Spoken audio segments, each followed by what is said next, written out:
Zona Médica, te invitamos a conocer todo lo que sucede en el fascinante universo del cuerpo humano a través de especialistas que tienen la solución para ti.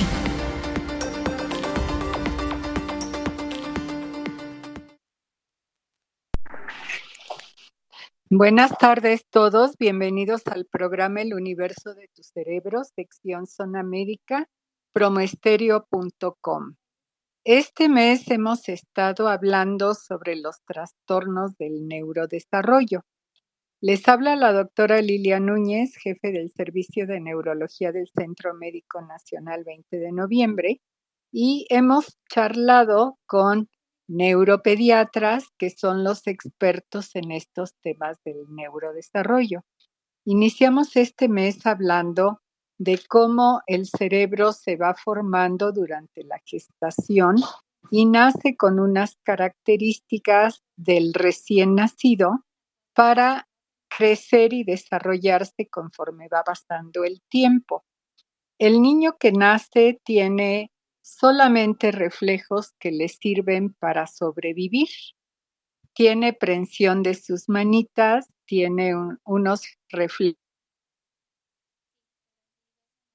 alimentar, tiene reflejo de succión, tiene reflejo para tragar lo que succiona y de esta manera garantizar, como decíamos, la supervivencia en esta temprana edad.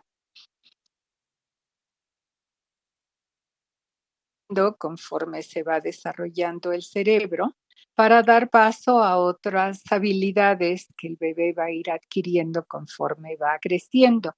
Y así tenemos que fija la mirada, que sonríe, que sostiene su cabeza alrededor del tercer mes, logra sostenerse sentado alrededor del sexto mes, gatea alrededor del octavo mes, se para en el noveno, empieza a caminar entre el año y el año 3 meses y desde el principio empieza a hacer sonidos.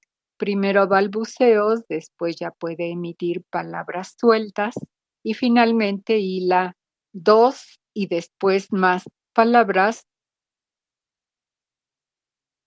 Esto sucede alrededor de los 2 años pasaditos, que el niño ya tiene un vocabulario de varias palabras y puede interactuar con quienes le rodean y expresar verbalmente lo que quiere. Pedir agua, por ejemplo, o mamá, o llamar a su mamá, o cosas así para después, con la adquisición ya del lenguaje estructurado, pueda llevar una conversación y de esta forma integrarse a la sociedad más allá de su familia.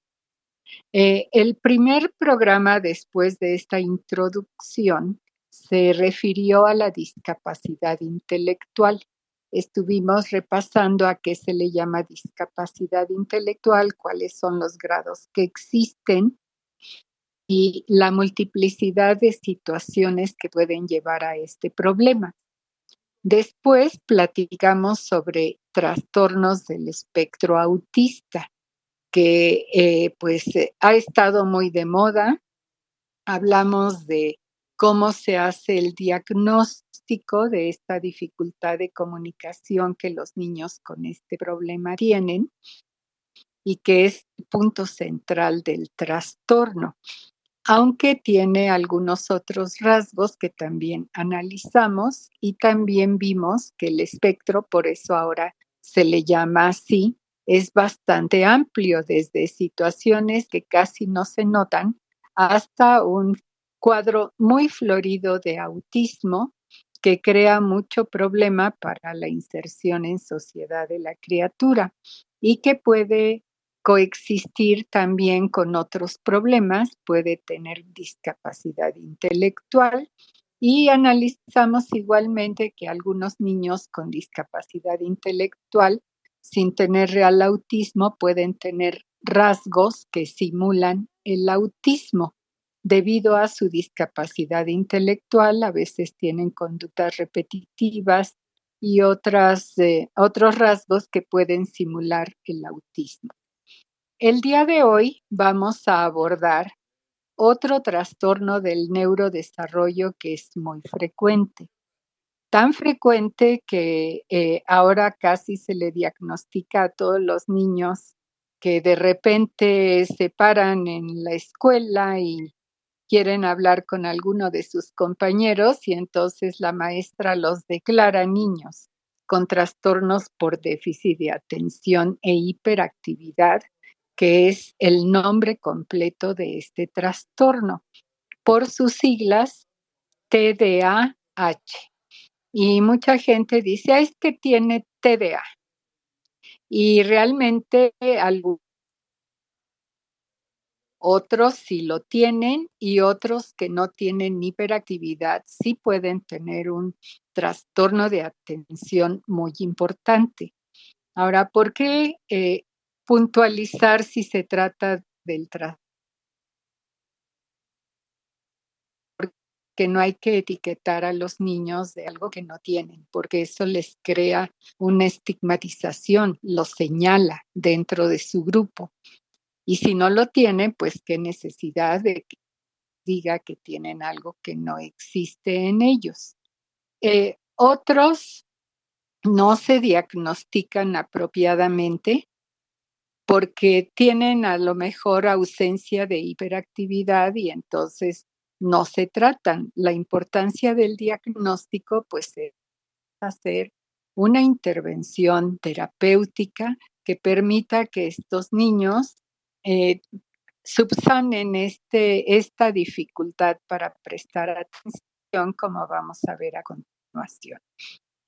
Me acompaña la doctora Verónica Rodríguez García, quien es neuropediatra, egresada de este hospital y actualmente médica adscrita al servicio de neurología pediátrica del Centro Médico. Bienvenida, gracias por estar aquí. Muchas gracias por la invitación. Bueno, pues vamos a empezar con Vero platicando primero cómo se define este trastorno, cuál es, digamos, oficialmente esta definición para que podamos entender todo lo que vamos a charlar a continuación. A ver, Vero, ¿qué es? Bueno, la Organización Mundial de la Salud y la Federación Mundial de TDAH lo define como un trastorno crónico del neurodesarrollo que se caracteriza, como lo dicen sus siglas, por una falta o alteración en la atención, así como presencia de hiperactividad o impulsividad. Muy bien. Entonces, pues vamos a ir explicando todos estos aspectos. Quizás vamos a ir un poquito más atrás porque si bien en algunos otros programas hemos analizado cuáles son las facultades mentales que vamos desarrollando como seres humanos, sí conviene repasarlas. Y estas facultades que el cerebro va adquiriendo con el neurodesarrollo son todas muy importantes y deben integrar en un todo para que la persona funcione adecuadamente y haga lo que tenga que hacer donde quiera que se quiera desenvolver. Entonces, tenemos la memoria, tenemos la capacidad de cálculo, tenemos la capacidad tenemos la capacidad de planeación y de verificación de lo que hacemos, tenemos la capacidad de realizar acciones complicadas que requieren de la sucesión de movimientos para llevarlas, como andar en bicicleta, usar una computadora, manejar un vehículo, lavarse los dientes, a lo que se llama praxias, y tenemos que integrar también la percepción que tenemos de todo lo que nos rodea, a lo cual se le llama gnosia. Es decir, tenemos la capacidad de reconocer los objetos, de verlos o de escuchar el sonido que producen o de percibir un olor y saber de qué se trata, etc. Todo esto que integramos para tener una actividad mental requiere de algo muy importante que es la atención. La atención es una función muy importante que nos permite enfocarnos a algún estímulo, enfocarnos a alguna acción que queramos realizar. Y justamente la atención es lo que va a estar alterado en este trastorno y por lo tanto va a repercutir en todas las demás funciones, porque si no nos enfocamos a algo, primero no lo vamos a recordar. Y mucha gente ya no en estas edades infantiles, sino en edades mayores, dice es que no tengo problemas de memoria y uno descubre que lo que tienen son problemas de atención. Y resulta que alguien no se acuerda de un hecho o de un dato simplemente porque estaba pensando en otra cosa, estaba ensimismado porque estaba deprimido, por el motivo que ustedes quieran, y obvio que no registró la información y por tanto cuando se le pregunta posteriormente, pues no se acuerda, pero eso no es un trastorno de memoria, sino que estaba distraído y no supo de qué le hablaban ni nada y no hubo un registro de esa información, por lo tanto no va a haber un recuerdo.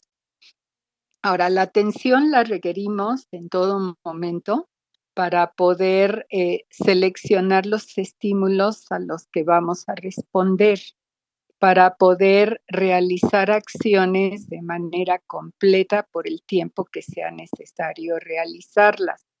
Entonces, imagínense a alguien que fija la atención por un breve espacio, un breve momento, cuando necesita fijarla por un tiempo mayor, que es lo que sucede cuando vamos a la escuela, por ejemplo, y nos platica la maestra, nos da una clase, nos explica una cuestión de biología o de gramática o de lo que quieran, y el niño le prestó atención una fracción de segundo, pero lo que sigue ya no estaba enfocado a eso, sino a otra cosa que le llamó la atención.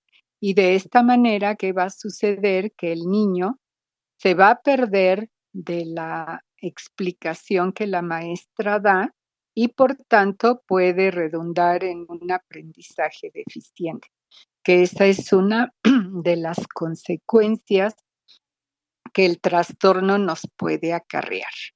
Entonces, Vero ya nos dijo que hay problema para prestar atención y hay impulsividad y puede o no haber también hiperactividad.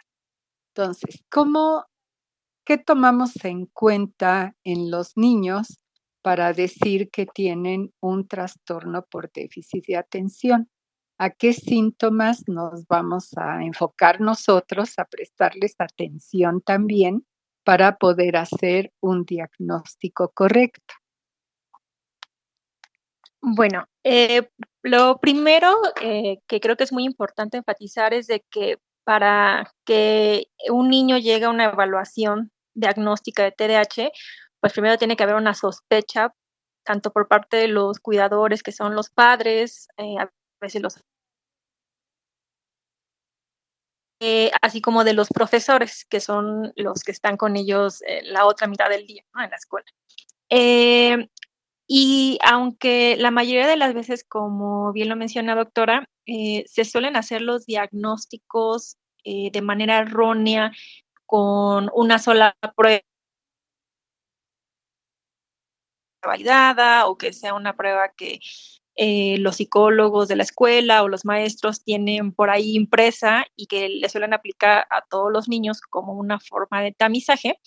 Sí es importante destacar que el diagnóstico final se tiene que hacer por un médico que tenga expertise tanto en el seguimiento, diagnóstico y tratamiento de los niños con trastorno por déficit de atención y hiperactividad. Y entonces, bueno, primero la sospecha de los cuidadores y posteriormente sí es importante acudir a evaluación, ya que también, como se mencionó al principio de la plática, en los últimos años ha habido un sobrediagnóstico del TDAH. Actualmente, a diferencia de otros trastornos del neurodesarrollo que se platicaron en las semanas previas, como la discapacidad intelectual o el trastorno del espectro autista, el trastorno por déficit de atención y hiperactividad no tiene una prueba diagnóstica específica. Por ejemplo, ¿no? Sabemos que en el autismo se puede hacer el diagnóstico por medio de pruebas de A2, de ADR. En el caso del TDAH no existen tales pruebas. Y esto también ha llevado que pues el trastorno, el diagnóstico del trastorno tenga muchas críticas porque se dice que es un diagnóstico subjetivo del quien lo evalúa. Sin embargo, nosotros, si aplicamos las características que nos marca el Manual de Enfermedades Psiquiátricas en su versión 5 a un niño que tiene sospecha por un médico que sea experto en el tema, el diagnóstico se hace de manera certera y eso ayuda a que se inicie un tratamiento de manera oportuna. ¿Cómo se diagnostica actualmente el trastorno por déficit de atención y hiperactividad? Bueno, primero, como ya dijimos, pues tiene que ser un profesional bien capacitado, ¿no? El que haga la evaluación. Luego tenemos que recordar que para que podamos siquiera pensar en el diagnóstico, tenemos que encontrar en este niño niveles inapropiados para desarrollar una atención sostenida, ¿ok? Y niveles inapropiados de hiperactividad e impulsividad. Que estos síntomas tienen que estar persistentes por lo menos 6 meses. Si es un niño que apenas, bueno, que previamente aparentemente iba bien, pero que en los últimos 2 o 3 meses inició con estos síntomas, como tal, todavía no podemos empezar una evaluación adecuada del diagnóstico de TDAH. Entonces, tienen que estar al menos 6 meses. Estos síntomas deben de causar un impedimento perceptible en 2 ámbitos de la vida del paciente, que en el caso de los niños, pues sabemos que los ámbitos que existen, pues es el escolar, el social y el familiar. Y algunos de estos síntomas o deficiencias tuvieron que haber ocurrido por primera vez en los principios o a mediados de la infancia. Es decir, si tenemos pacientes que, por ejemplo, 10 años, ¿no? Que los primeros 9 años de su vida estuvieron muy bien, pero a los 10 años empiezan con estos problemas, habrá que evaluar si de verdad se trata de TDAH o se trata de algún otro problema conductual o emocional, etcétera, o incluso de otro tipo de problema neurológico. Y también otra cosa muy importante es de que los síntomas que presenta el paciente no deben de ser mejor explicados por otra causa neurológica o por otra enfermedad de base. ¿Por qué? Porque me ha tocado en la experiencia clínica que a muchos pacientes que tienen algún problema en atención, otros pacientes conductuales, lo suelen diagnosticar como TDAH cuando tienen antecedentes de riesgo para otro tipo de problemas, ya sea conductuales o cognitivos. Entonces, pacientes que tenemos con discapacidad intelectual profunda, que es un tema que ya se habló igual las semanas pasadas, muchas veces es difícil hacer un diagnóstico de TDAH. ¿Por qué? Porque la mayoría de las funciones ejecutivas pues van a estar afectadas por la misma discapacidad intelectual. Entonces, una vez que el paciente tiene estas 5 características para hacer el diagnóstico, entonces ya se aplican los criterios del Manual de Enfermedades Psiquiátricas en su versión 5 al paciente en un contexto clínico de la consulta con la compañía de sus padres, y de ahí lo que se hace, se pueden aplicar pruebas indirectas, es decir, pruebas en las que se les entrega una hoja de preguntas a los padres de manera independiente y también a los profesores para que contesten estos consideremos si el niño puede efectivamente tener alteración en 2 ámbitos de su vida con estas características de inatención e hiperactividad. Y también existen algunas pruebas que son directas, que son, por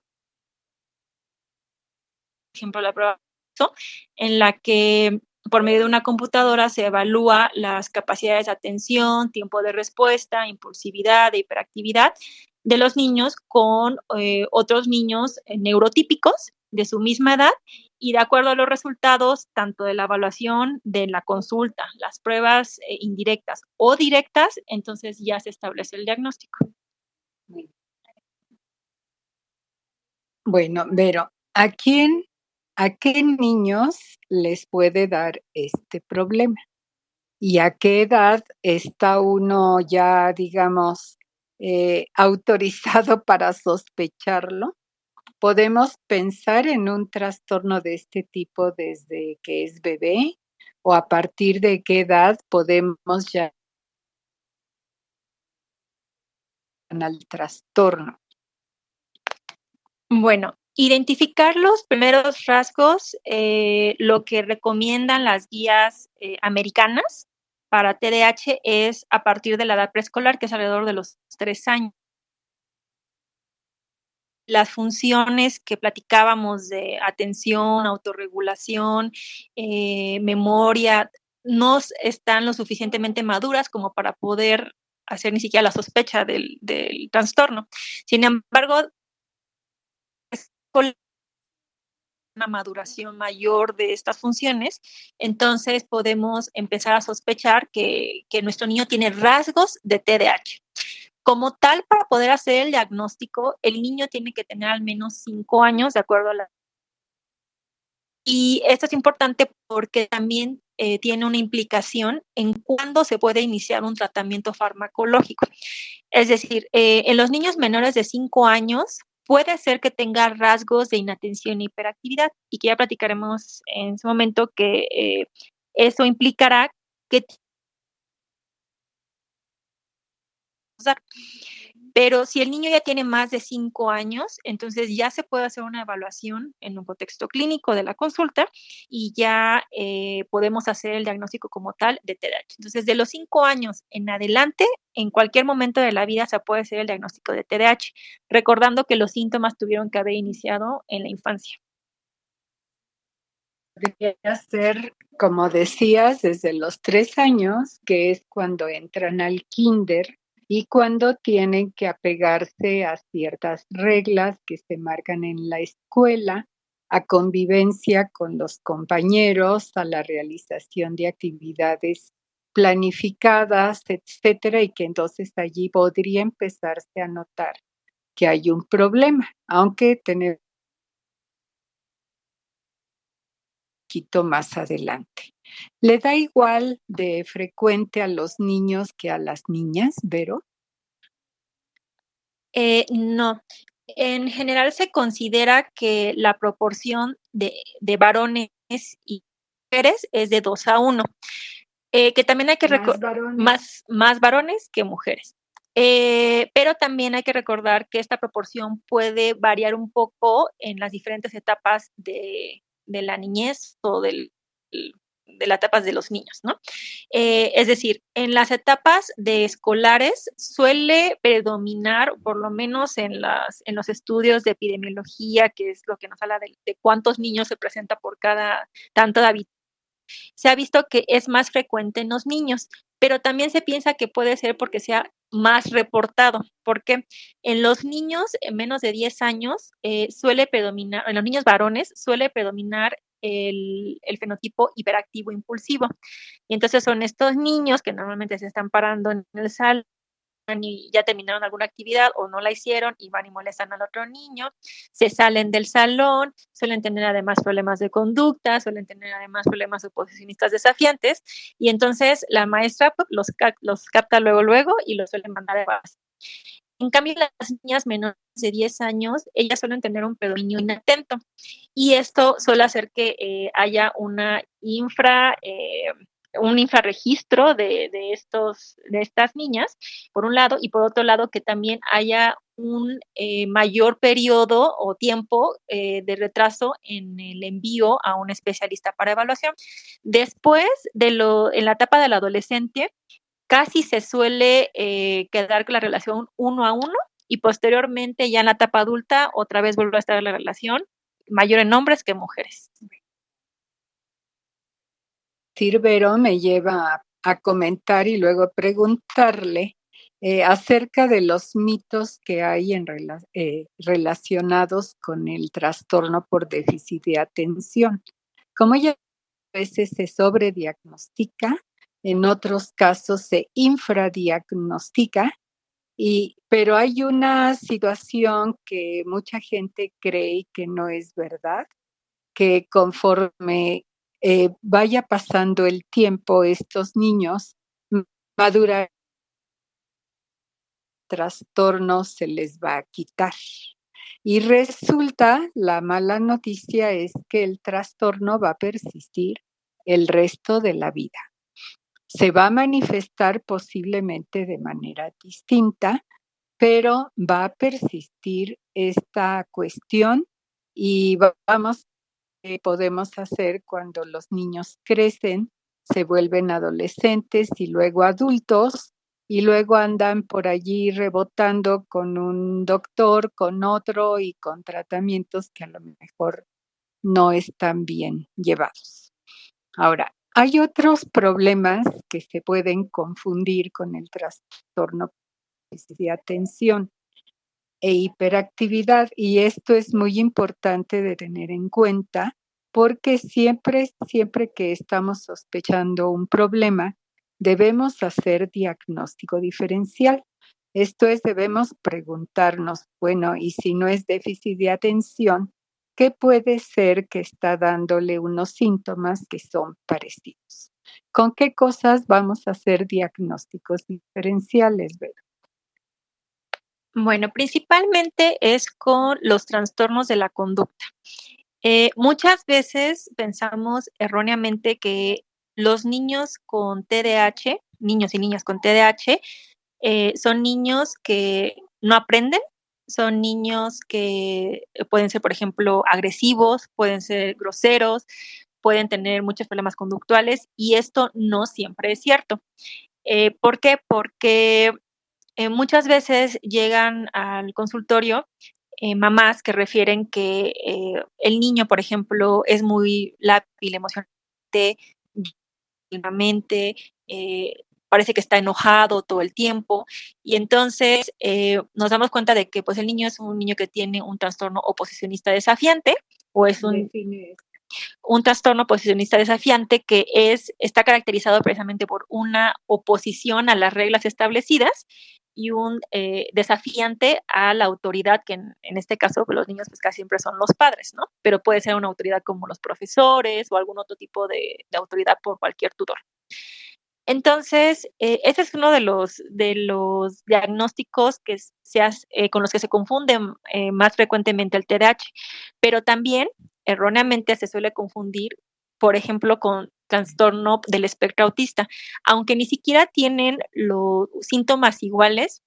Me ha tocado en muchas ocasiones de que los profesores cuando ven algún problema en el lenguaje, algún problema de aprendizaje, algún problema en conductas restringidas o repetitivas, suelen mal diagnosticarlo como TDAH.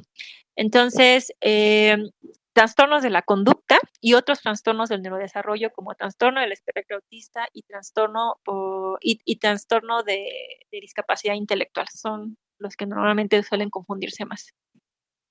Bueno, ¿puede haber hiperactividad sin que haya un trastorno de atención?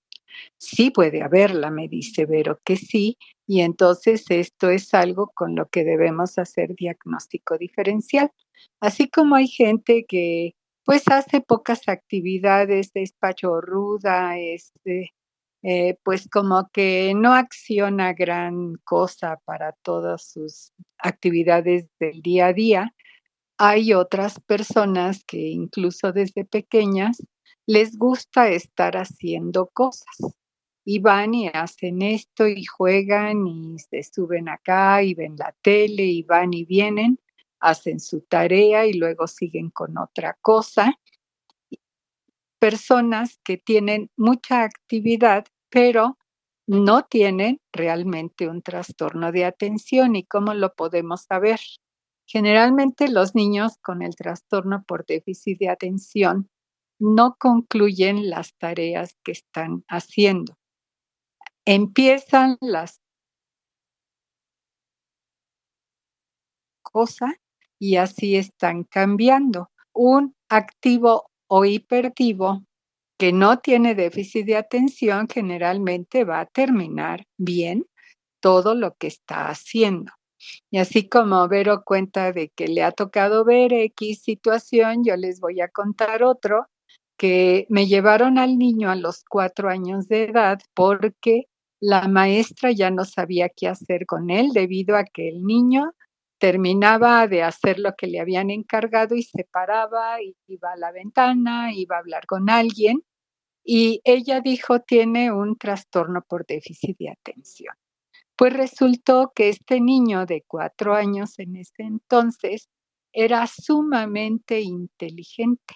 Tenía una inteligencia que pudimos medir en 140 DCI, que es muy alto.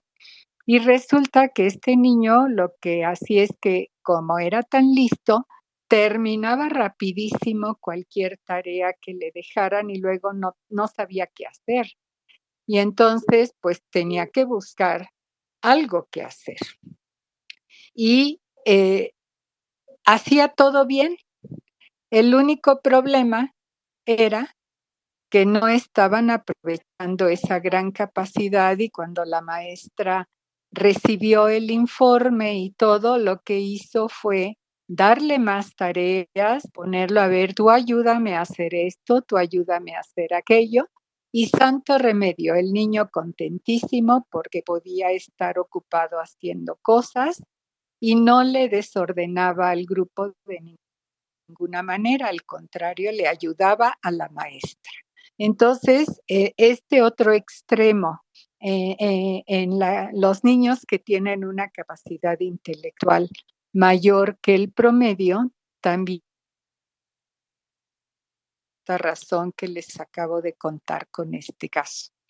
Así que, bueno, pues hay que poner mucha atención como profesionistas a si realmente hay un problema.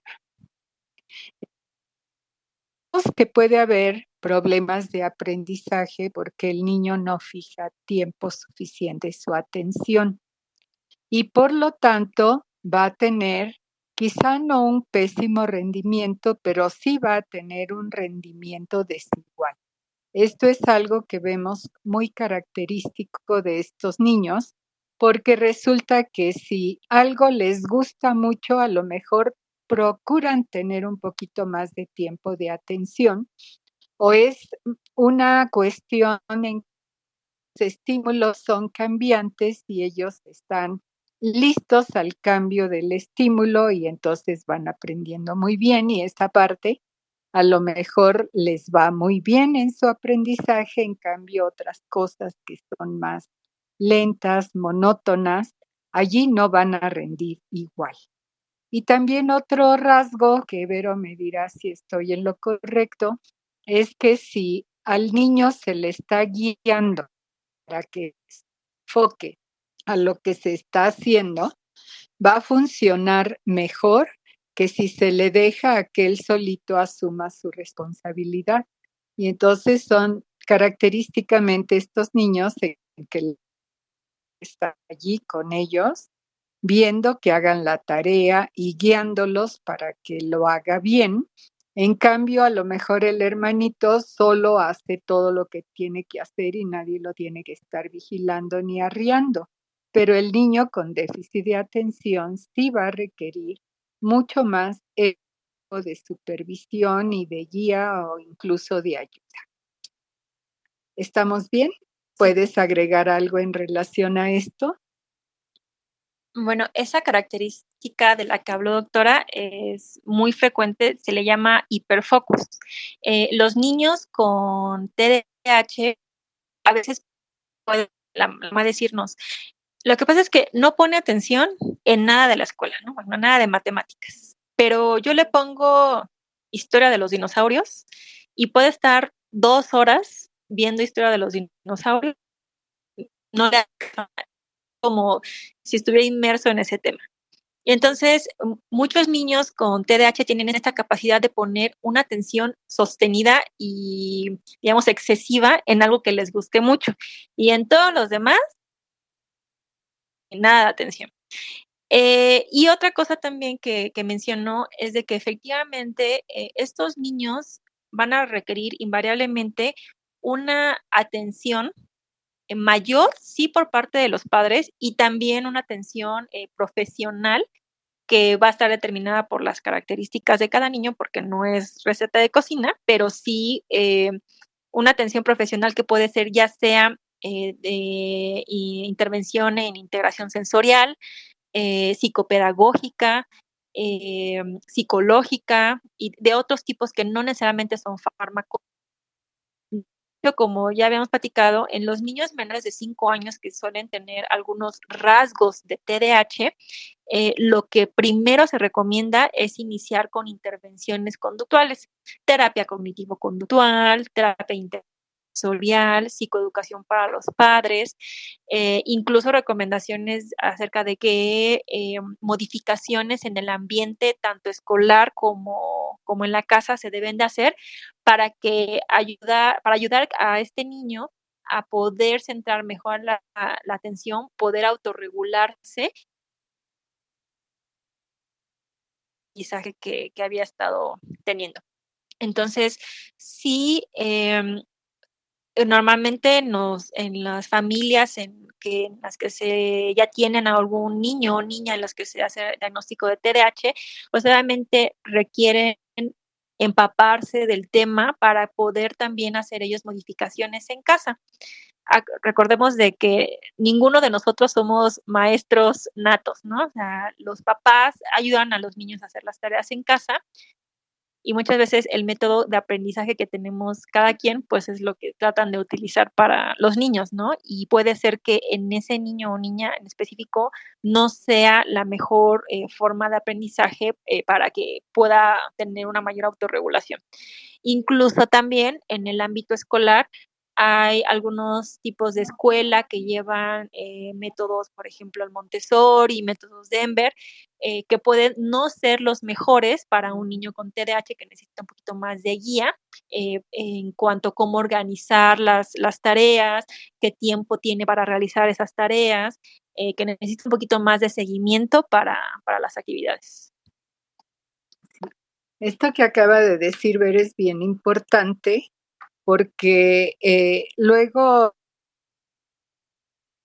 recomiendan una escuela, no, tu niño va a estar maravillosamente bien en un Montessori y resulta que el Montessori tiene tanta libertad que el niño que anda para allá y para acá, pues no nomás va a tener una guía total y eso no es conveniente. Así que hay que tener mucho cuidado, como decíamos, de tener el diagnóstico preciso. Si hay un déficit de atención y entonces, ¿cómo vamos a ayudarle a ese niño a que su rendimiento homogéneo y que pueda aprender todo lo que tiene que aprender en la escuela con un método de enseñanza que sea más apropiado, que se vaya que en vez de ayude para que pueda mantener este ritmo de aprendizaje adecuado. Ahora, ¿qué pasa cuando los niños tienen este problema y no reciben ayuda?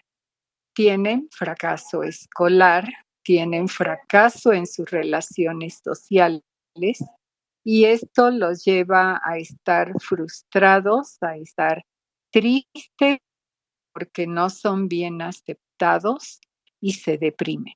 Entonces es algo muy importante pensar en las consecuencias de no dar un tratamiento adecuado porque va a tener muchas repercusiones en el estado emocional del niño y en su desenvolvimiento a futuro.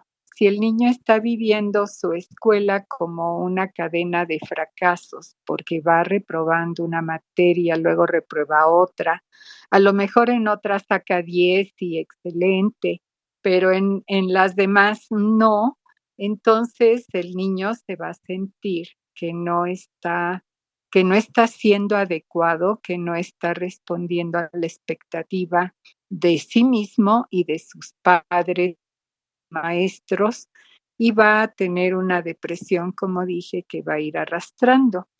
Y la depresión en los niños no necesariamente se va a manifestar como en los adultos, sino que son niños que se apartan, que se apagan o que a lo mejor lo que tienen son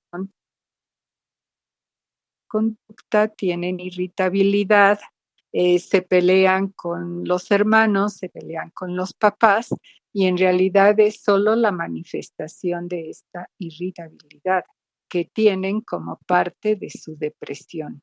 Entonces, sí, insisto en ello, insiste Vero también en la necesidad de un diagnóstico y de un tratamiento oportunos que le den al niño la oportunidad de seguir en su escuela de la mejor manera posible, que nadie lo señale como el niño que es raro, que es diferente y que puedan integrarse bien con los otros niños. Hay otro rasgo que no hemos comentado, que son niños que como que no se apegan fácilmente a las reglas de los juegos, o que quieren ellos dirigirlo todo. Exigen a los demás niños que les hagan caso y esto, lejos de tener una buena respuesta por parte de los demás, resulta en un rechazo de los demás niños si no lo quieren tener en sus juegos. Y esto es otro punto que se añade a esta frustración, a esta cadena de fracasos de la que había comentado y que conduce a que el niño pues lleve una niñez muy desafortunada, poco feliz, que es una etapa en la que quisiéramos que los niños estén muy contentos con lo que hacen, que vivan felices y que puedan sacar todas sus capacidades, desarrollarlas adecuadamente y prepararse para el futuro. Así que, pues, ojo, hay que detectarlos a tiempo, hacer bien los diagnósticos diferenciales, tampoco aventurado o prematuro, porque a lo mejor el tratamiento no les va a resultar. Y bueno, pues ahora quisiera que hablemos qué hacemos con el tratamiento. Hablábamos de farmacológico y no farmacológico. Ya comentamos algo de lo no farmacológico, esto de buscar un método de enseñanza más acorde. Montessori, no, por favor. Estas escuelas muy libres no son para estos niños. El niño necesita una estructuración, necesita horarios, necesita ver qué tareas tiene, tiempos para realizarlas, etcétera. Ponerle límites, porque también hay otro diagnóstico diferencial que no comentamos, que es la malcriadez. Hay niños que dicen, es que tiene TDA y lo único que tiene son unos padres indiferentes que no les corrigen absolutamente nada y los dejan libres, salvajes totalmente, y esos no son niños con déficit de atención. Entonces, el no farmacológico es estructurarles horarios, estructurarles la vida. ¿Y qué hay en cuanto al tratamiento farmacológico? Yo soy muy partidaria de que el tratamiento farmacológico les es muy útil. Tratamiento farmacológico, que por cierto ha estado satanizado durante mucho tiempo, y los papás que lo satanizan dicen, es que yo no quiero una cárcel química para mi hijo, quiero que sea libre. Pues sí, pero es libre y errático y es un desastre, eso no es bueno para el niño. ¿Qué les damos como tratamiento farmacológico? Bueno, primero que nada, sí asentar el hecho de que todas las guías nos dicen que el tratamiento farmacológico es algo que tiene evidencia que funciona para mejorar los síntomas de los niños con TDAH. Y ya habiendo dicho eso, efectivamente, como lo comenta la doctora, muchas de las primeras preguntas que hacen los se les propone el tratamiento farmacológico a los niños es, pero mi niño se va a hacer adicto o le va a causar una dependencia y le va a hacer mal o lo va a tener dormido todo el día. Entonces, lo primero también que les suelo decir es que hay que recordar que, como ya también lo mencionamos previamente, un niño que no es tratado a tiempo en la etapa en la que se diagnostica el trastorno por déficit de atención y hiperactividad, son niños que a largo plazo van a tener mayor riesgo de baja calidad de vida. van a tener más riesgo de uso de sustancias ilícitas durante la adolescencia. Tienen más riesgo de lesiones accidentales, sobre todo lesiones traumáticas en el tránsito, manejando, dificultades para socializar en la adultez, de caer en la delincuencia, más riesgo de suicidio y más riesgo de muerte prematura. Entonces, si nosotros tomamos en cuenta que los niños, cuando los llevan al consultorio, pues uno los ve y dice, bueno, pues lo único que va a pasar es de que igual no va a poner tanta atención, igual y pues va a panzarles la historia, pero que ya cuando llega a esas etapas, pues los papás probablemente ya no estén tan apegados o estén tan al tanto de los niños, o que en la etapa adulta pues ellos van a irse de casa y entonces van a tener una vida independiente y van a tener riesgo de tener todas estas cosas, pues entonces toma importancia ya tener la decisión de iniciar un tratamiento farmacológico, ¿no? O sea, que le va a hacer primero que nada más bien que mal, ¿no? Y segundo, decir que los tratamientos farmacológicos utilizados para el TDAH no son fármacos que de alguna manera van a causar una dependencia o una adicción. ¿Okay? Entonces, todos estos fármacos que se utilizan para trastorno por déficit de atención y hiperactividad son fármacos que primero que nada están basados su uso en ensayos clínicos de niños, de grandes poblaciones de niños con este trastorno, y que está probada su efectividad y eficacia. Entonces, el primer tratamiento que se suele utilizar y es el que está recomendado por las guías y los consensos internacionales son los fármacos estimulantes como el metilfenidato, la lisdexanfetamina, la dexanfetamina o todos los derivados de anfetaminas. Son fármacos estimulantes porque básicamente lo que podríamos decir que hacen es que ayudan a que se libere en mayor cantidad uno de los neurotransmisores que más se ha estudiado en TDAH, que es la dopamina, en el lóbulo frontal, que es la parte de la frente o de la cabeza, y que nos ayuda precisamente a los procesos de atención y autorregulación. Entonces, el primer fármaco o el de primera elección que se utilizan, pues son los fármacos estimulantes, que como ya dijimos, son los derivados de las anfetaminas. Prácticamente todos estos fármacos son fármacos controlados, claro que por la parte legal pueden ser utilizados para hacer otro tipo de sustancias ilícitas. Sin embargo, el hecho de que sean controlados no significa que sean drogas, ¿ok? Y drogas como las conocemos, ¿no? Que pueden causar dependencia o adicción. Y en segundo lugar, obviamente todo esto bajo el contexto clínico de una revaloración cada 6 semanas por el médico especialista, están los fármacos no estimulantes. Los fármacos no estimulantes básicamente lo que hacen es evitar la degradación de la dopamina, la conexión entre las neuronas para que esté más tiempo en esa área y entonces pueda lograr el niño tener mayor atención y autorregulación. Entonces, esos son los dos fármacos básicos que utilizamos para el tratamiento.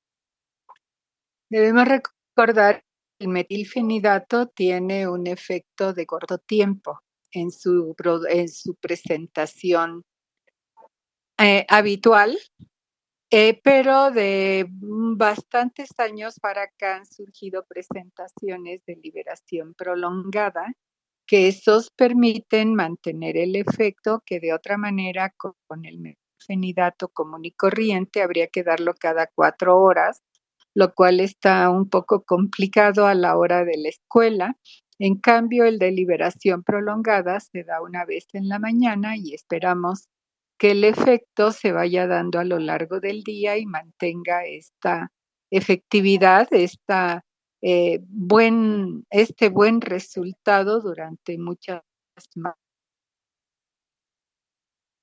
Evaluar, pues vamos a ver cómo va el rendimiento escolar, cómo van sus relaciones interpersonales, cómo va su conducta en general.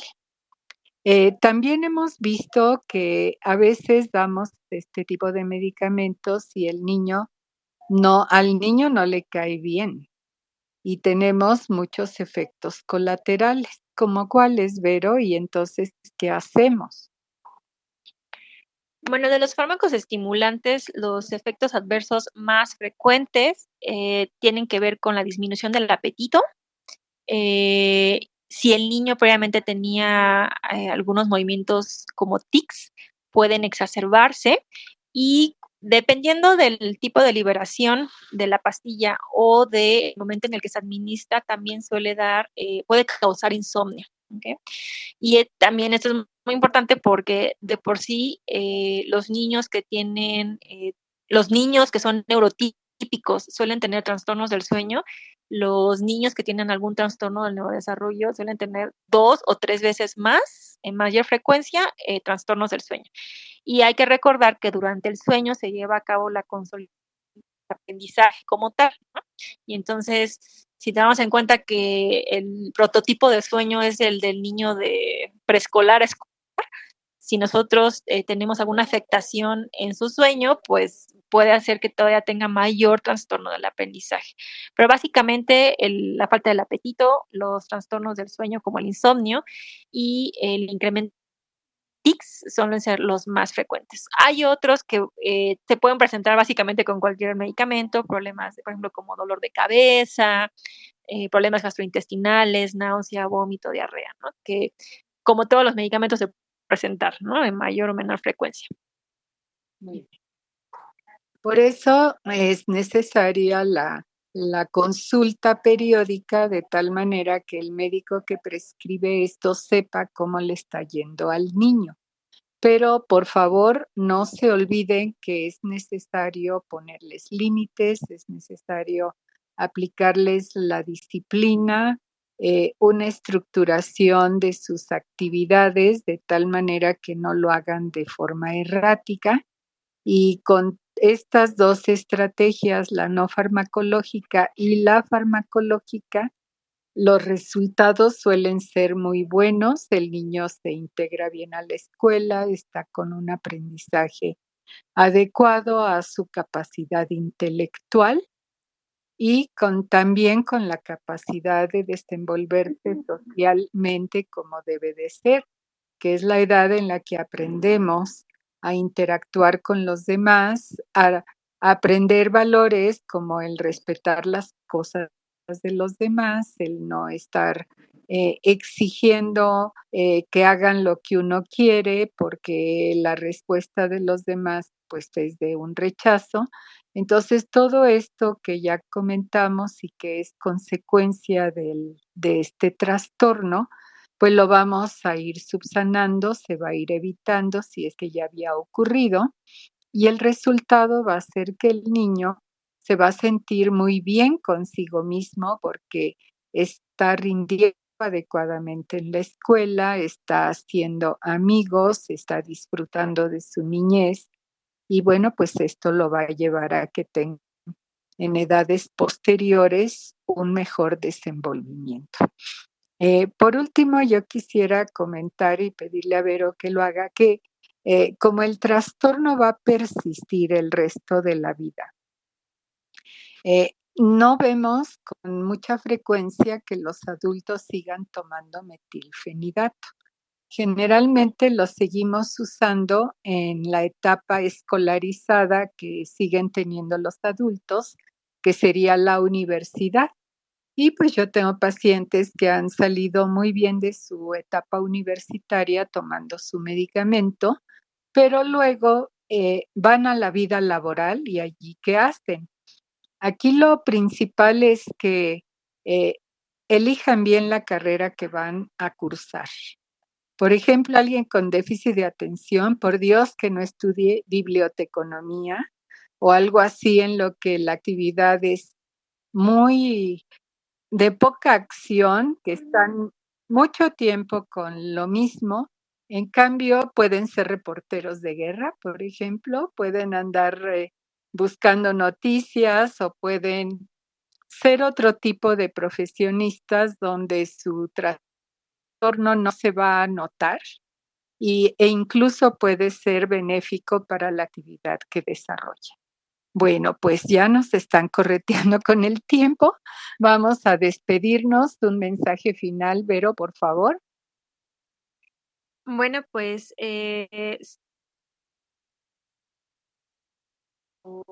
familiares cercanos pudieran tener trastorno por déficit de atención y hiperactividad a cualquier edad, lo más importante es acudir con un profesional de la salud que esté autorizado para hacer ese diagnóstico, que en este caso, en la edad de la niñez sería el neuropediatra o el PAID o psiquiatra, y en la etapa adulta el neurólogo de adultos o el psiquiatra.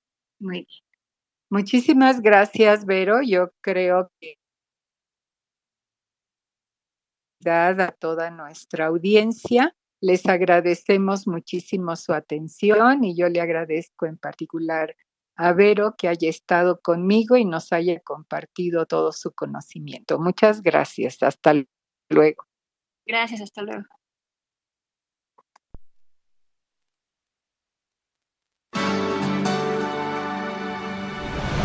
Hasta aquí con la información. Los esperamos la próxima semana en Zona Médica. Zona Médica tiene la solución.